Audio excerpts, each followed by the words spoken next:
All right, everybody, you know the kids are back at school. Parents must secure their children's future, and I'm talking about now. Today's Mommy Daddy Handbook, author of the #1 bestseller, Good Parents Worry, Great Parents Plan. Laura Meier is here with a plan. Good morning to you. Good morning. Thanks for having me. I love the sound of that. Good Parents Worry, Great Parents Plan. I got to say I'm the good parents that worry, sort of. I didn't really plan for my kids' future.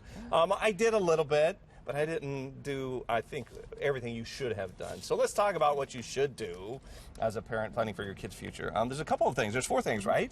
Right. Do you want to start off with #1? What's number one? So the first thing we want to do when it comes to planning for our kids is we want to first address protection. So that is making sure that if anything should happen to us or our spouse, that we have named people who could step in an emergency to take care of our kids. And then also name a permanent guardian who could raise our kids. If we don't do that, the state steps in and you're at risk of temporary foster care, and then a judge who doesn't even know your family has to choose a guardian to raise the child. Wow. So how do you set up something like that? What's the thing you need to do? So that is done through a will. Okay. And so that is where parents can go and designate the people to permanently raise their kids. And we recommend don't just do a first choice, do a second and third on the off chance they can't do it or they don't want to do it. Right. So make sure you have the heir and the spare. You have a fallback on that. Okay, Right. number 2 is legacy. Yes. What type of memories should you save?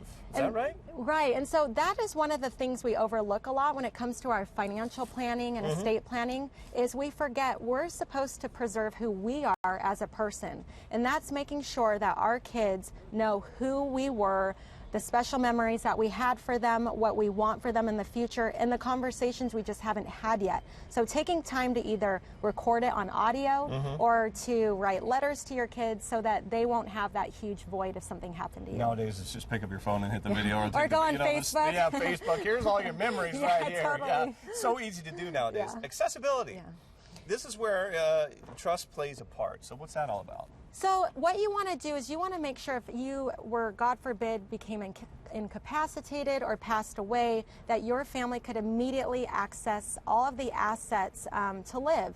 And so if you don't do that, the courts will get involved, and it's a very long, expensive court process. So in California, what you need to set up is what's called a trust, and it's simply a legal agreement that says this is who I am, this is who I love, this is how I want my money to pass to them when I pass away, and who's in charge of it, and then you don't have to go through court. This is not something where you can just say, here's all my bank accounts, just to do whatever you want with it. You can't do it like that. It addresses, though, where your bank accounts go, everything from your life insurance to bank accounts to your home. Okay. And then finally, necessity. What can happen if you don't plan? That's very important. What can happen?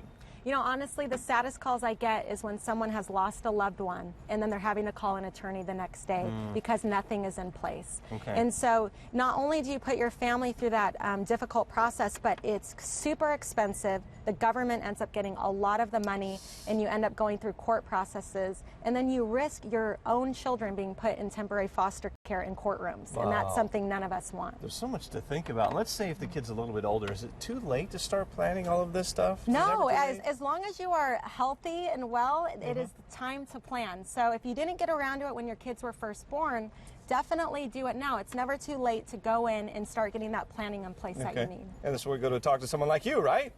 That's right. Yes. Yes. That's right. Laura Meier, thank you so much for coming in and showing. I mean, it's like I said, there's a lot of parents out there that are like me. You did some planning, we probably didn't do enough. You're very normal. This is, oh, thank you. I have thank my you. own That's to-do the first list, time I've too. ever been called normal. Thank you. I appreciate it. Thanks for all the information. If you want more information on Laura or what we talked about this morning, please go to our website, fox5sandiego.com. You can always click on the ever important Scene On tab. Guys, we'll get it back to you. Did she say Brad is normal?